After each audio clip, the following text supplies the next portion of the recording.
มื้อนี้ก็เพิ่นก็ได้มาส่งไม้แล้วเนาะพี่น้องเนาะนี่นี่เนาะพี่น้องเนาะไม้ก็คือว่าเสาเนาะพี่น้องมีแต่เสาไม้แกนเนาะพี่น้องนี่เนาะไม้ตัวนี้สบายดีกินข้าวกับปักแตงเนาะยังน้ำปลาบ่โอ้กินข้าวแต่เช้าเลยเนาะได้ข่าวว่าเฮือนหลังนี้ก็จะได้ตูดออกมาพี่น้องพอดีจะมีโครงการของทางบ่อแซนนะพี่น้องจะได้ปรับปรุงใหม่ขึ้นมาใหม่อีกทีนึงโครงการของบ่อแซนนี่น่าจะเป็นในเห็นเฮือนก่อเนาะพี่น้องก่อบ่อสายพลก็ตื่นแต่เช้าเลยพี่น้อง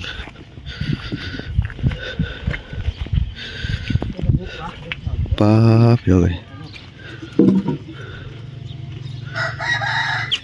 เกลือไก่โอ้เกลือไก่เกลือไก่เกลือหมูห้องหมูด้วยฮะ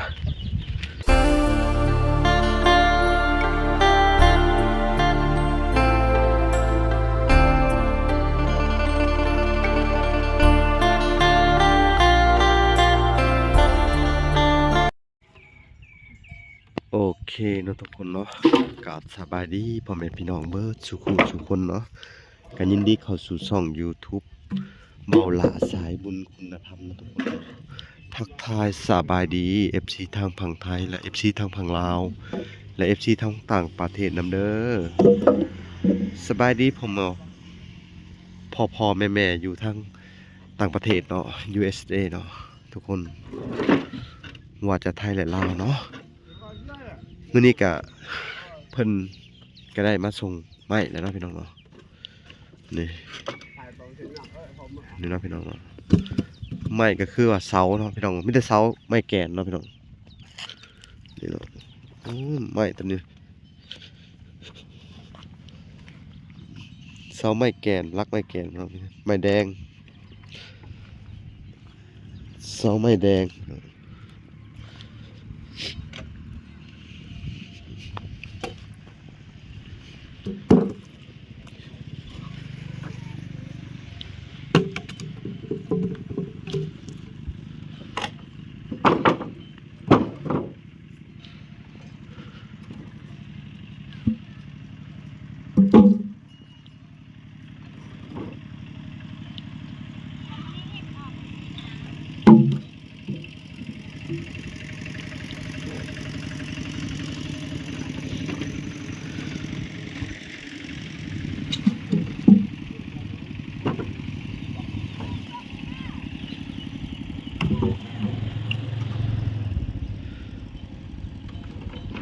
บรรยากาศยามเช้าๆนะทุกคนเนาะอากาศเย็นกลับมาอีกรอบใหม่เนาะพี่น้องยามเช้าๆอากาศจะเย็นแห้งเลยพี่น้องลุงจอยก็กินข้าวกับมักแตงเนี่ยพี่น้องงูกินข้าวก็น้ำปลาหมดเลยอย่างนี้โอ้น้ำปลาเนาะโอ้ยสบายดีกินข้าวกับมักแตงเนาะยังน้ำปลาปะโอ้กินข้าวแต่เช้าเลยเนาะเดี๋ยวเลยทั้งสางเพิ่นกะมาส่งละครัวพี่น้อง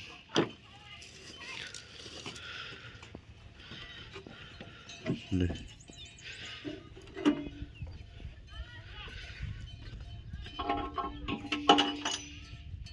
Cậu ơi, nãy vừa vậy. Mà vừa vậy hàng bao? Lại đây. Lạ lưng. อ๋อเงินเขาจะมาเอาเองอันนี้พ่อแล้วว่ารักเลย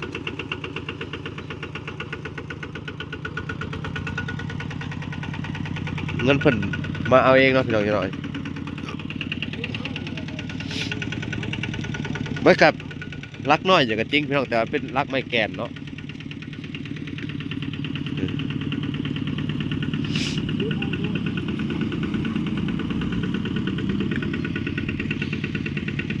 ก็โอเคอยู่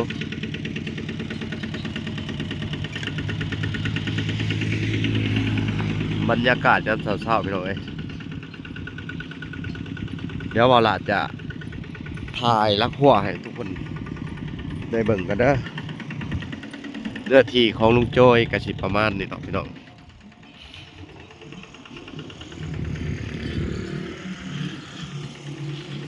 นี่เนาะอันนี้ก็เป็นทางหน้าบ้านเนาะพี่น้องเนาะ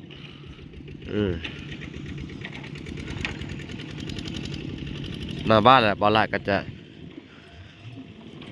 ย่างให้ทุกคนเบิ่งว่าตารางเพิ่นเฮ็ดไปฮอดไสแหละเนาะนี่พี่น้องเอ้ยใช้ตารางได้ยังอีกข้างหนึงเนาะถ้าใส่ได้ข้างหนึงยังอีกข้างหนึงเนาะพี่น้องเนาะต้องทั้งนั้นต้องปรับปรุงใหม่ถือว่าปรับปรุงหลักใหม่หลังจากที่เขาเอาเสาไม้แดงมาเสาไม้แกนมาพี่น้องเอ้ย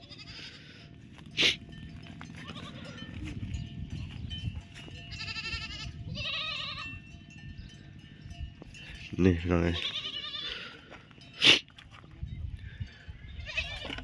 ส่วนแบะนี่มาแต่เช้าเลยพี่น้องทั้งแบะทั้งงัวถ้าเกิดว่าบ่มีหัวนี่เครื่องปลูกสิบ่ยังนั่นแหละนี่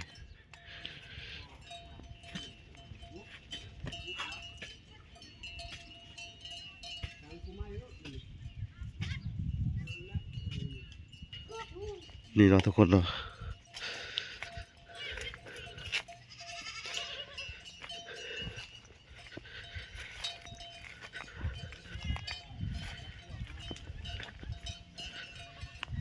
อันนี้ก็จะเป็นอันห้องน้ำพี่น้องเอ้ยก็จะยาวมาประมาณนี้เนาะ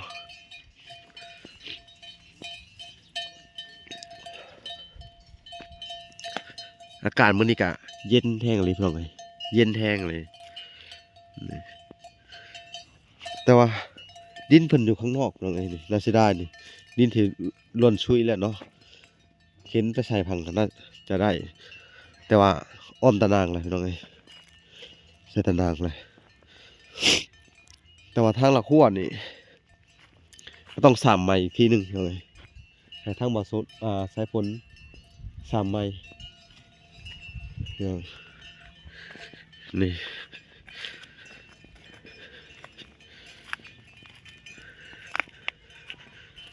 จะอ้อม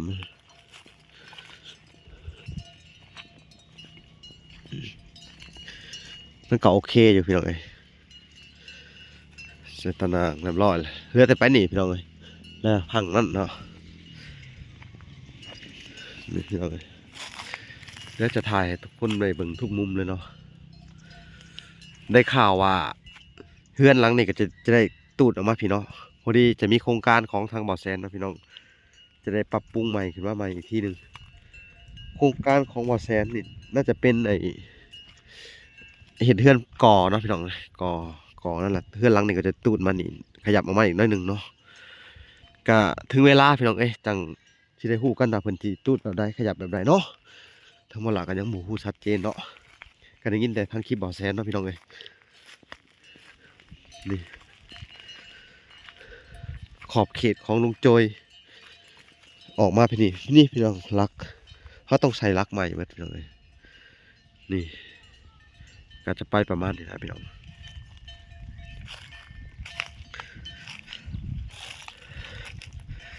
รักที่ขุดกันไว้แล้วพี่น้องนี่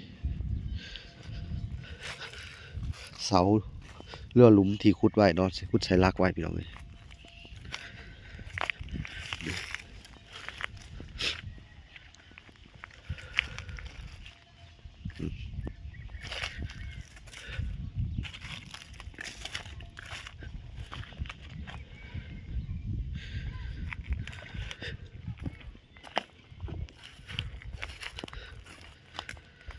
บ่าวสายพ้นก็ตื่นแต่เช้าเลยพี่น้อง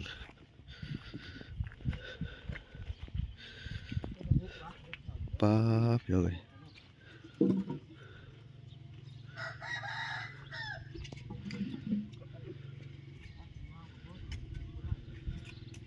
สบายดีอีกทีหนึ่งสายพ้น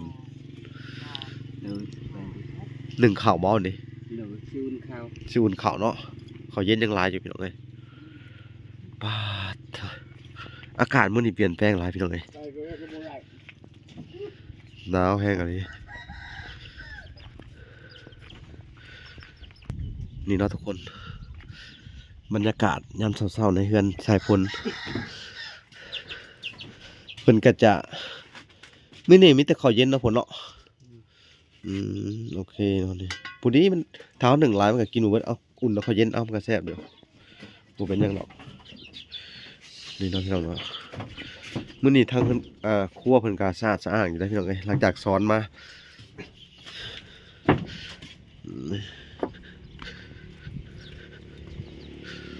เกือบไปตลาดยังบ่มาเนาะตลาดน้อยเนาะเดี๋ยวเราจะซื้อของกินเลยมื้อนี้เขาลื้อตะนางพวกนี้เนาะลื้อตะนางตัวนี้ลื้อหัวตัวนี้เลยขุดใหม่เลยนี่เนาะพี่น้องเขากะจะช่วยใส่พ้นเห็ดหัวตัวนี้เนาะช่วยเพิ่นเห็ดหัวตัวนี้ไงเพราะมันมีแต่ไม้น้อยเนาะคือว่าเขาขุดเป็นเสาเอาพี่น้องแต่ว่าอันนี้ก็บ่ลื้อก็ได้เนาะคนเนาะเขาขุดเป็นเสาใส่เนาะ3ใส่เนาะตัวนี้มันได้แล้วก็ได้ไปพี่ตาเขา3ลักใส่ได้แล้วเพราะว่า3ขุด3ใส่นี่แม่3ใส่และอนาคตเมื่อหน้าวันไหนอยากบอกเจ้าว่านี่ไม้พวกนี้มันน้ำเมื่อมันดอกตามกันเวลาแหละเจ้าต้องไปหามาใส่ใหม่เลยหาไม้แก่นนี่คือชำนี่แก่นแล้วไปเบิ่งเนี่ยนี่คือไม้แก่นเด้อจะบอกให้ถ้าประเภทนี้แหละจะไปหาในดงก็ได้ในโคกนี่คือไม้แดงที่มันเป็นเนื้อแก่นที่สุดเลยนี่พี่น้องเอ้ยถึงน้อยอยู่ก็จริงแต่ว่าไม้นี่ไม้แดงไม้แก่นที่สุดในโลกเลยแหละพี่น้องเอ้ยไม้แดงแล้วก็ไม้จิกเนี่ยประเภทนี้คือได้หมดเลยน้อยอยู่ก็จริงแต่น้อยบ่คือใหญ่พวกนี้ใหญ่อยู่ก็จริงเนาะนี่พวกที่เอามาเนี่ยใหญ่อยู่แต่เป็นไม้เนื้ออ่อนอันนี้คือไม้เนื้อแก่นเลยนะแต่ถ้าเกิดว่าต่อไปเนาะให้เจ้าไปให้ไปสวนจักระแบกมาเห็นไม้แดงไม้จิกจักระแบกมาแต่ละอันเนี่ยแต่ละมือหรือว่าเขามีรถไถมือหนามาได้เขาก็ใส่รถไถมาสามเรื่อยๆไปหามันถี่เลยแบบเขาสิหักช้าอันประเภทตะนางเขาไว้เด้บ่ให้มันล่มถ้าเกิดเขาหักช้าตัวนี้ได้นี่ถือว่าเครื่องปลูกเขาข้างในนี่มีปัญหาเลยแม่นบ่เนาะทุกคนก็ถือว่าอยากให้ทั้งเบาใช้พ้นเพิ่นดูแลทั้งตะนางไว้เนาะพี่น้องมันเมื่อถ้าเกิดว่าเฮาดูแลหัวได้นี่เครื่องปลูกของเฮาก็สิโอเคมันก็สิได้กินเลยนะว่าง่ายคือทุกซ้ำแบบมันใหญ่ต้นม่วงก็สิริบหัวมะพร้าวก็สิขึ้นวิดหัวเนาะเป็นบ่ไรวันนี้ได้กินเลยนะแต่ว่าประเภทพืชผักที่อายุสั้นก็คือมะพริกมะเขือมะถั่วมะแตงได้กินง่ายตอนนี้ได้กินก่อนเลยเพราะหลังจากที่เฮาเห็ดหัวแล้วเนาะเฮาลงมือทำได้เลยเด้อพุ่นเด้อบ่ต้องไปรอแต่ว่าพวกหน่อไม้นี่ก็สิอาจสิเป็นปีหน้าเนาะถ้าปลูกปีนี้แม่นบ่พอสิได้กินอยู่นะพี่น้องเนาะอันนี้เป็นอะไรเกลือไก่โอ้เกลือไก่เกลือไก่เกลือหมูห้องหมูด้วยค่ะเขาสิทธิ์ออกนอกปลูกก็ได้พ้นนี่สิทธิ์ไปไว้นี่บ่ให้มันเข้าไปในมันสิเลอะเทอะนี่สิทธิ์ออกมานี่ได้เดินนี่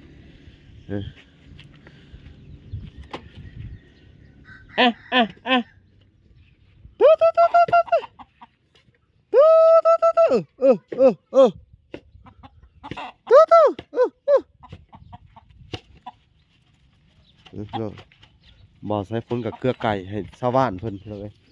ต่อไปนี่เนาะคลิปต่อไปเนาะพี่น้องบ่ล่ะจะไปเบิ่งไก่ให้เพิ่นเนาะสิซื้อทั้งแม่ลูกประมาณนั้นคู่หนึ่งพี่น้องลูกแม่ลูกติดยังก็ได้เนาะพี่น้องเนาะ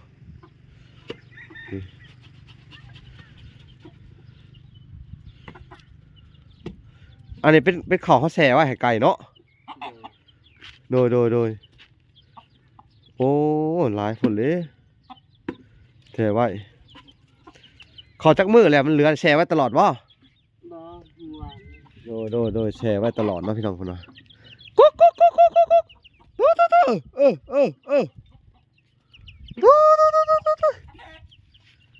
นี่พี่น้องเลย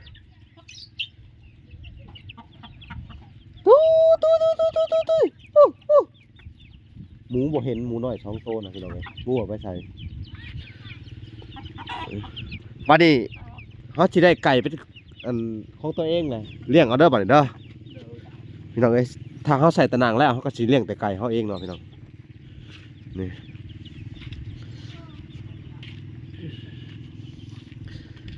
ถือว่าทางอันอีแม่เพิ่นจาก USA เพิ่นก็กำชับบ่ล่ะเนาะว่าให้ไปหาซื้อไก่อันแม่ลูกอ่อนพี่น้องเอ้ยเอามาให้เพิ่น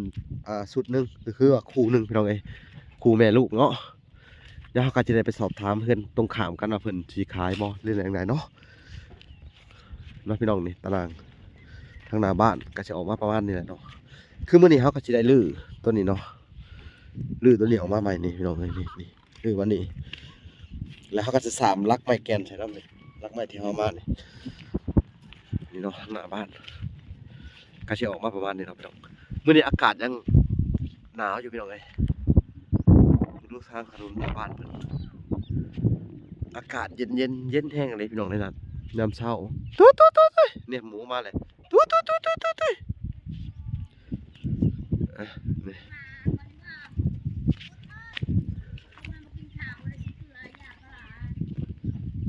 นี่พี่น้องเอ้ย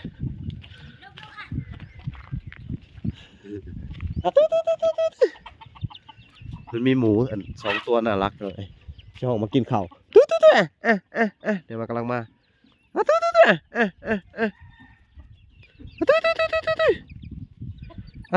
มาแล้วคุณดูพี่น้อง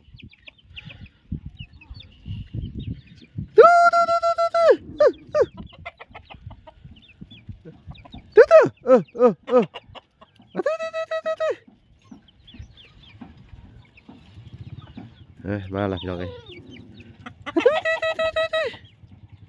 มากินแล้วนี่เด็ให้หมูกินน้ำ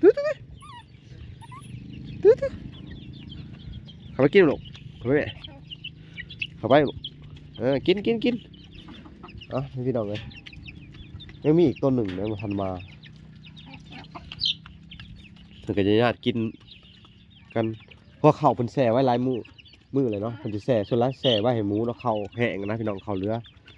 กินเข่าแห้งมันอุ่นกินหมดได้เลยมันเหนียวแห้งผมก็แช่ไว้ให้หมูกิน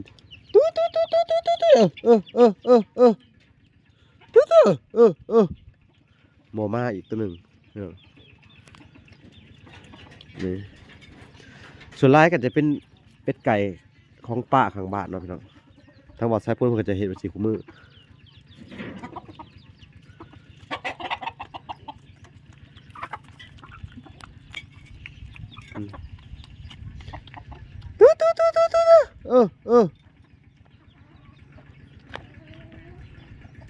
โมเห็นเลย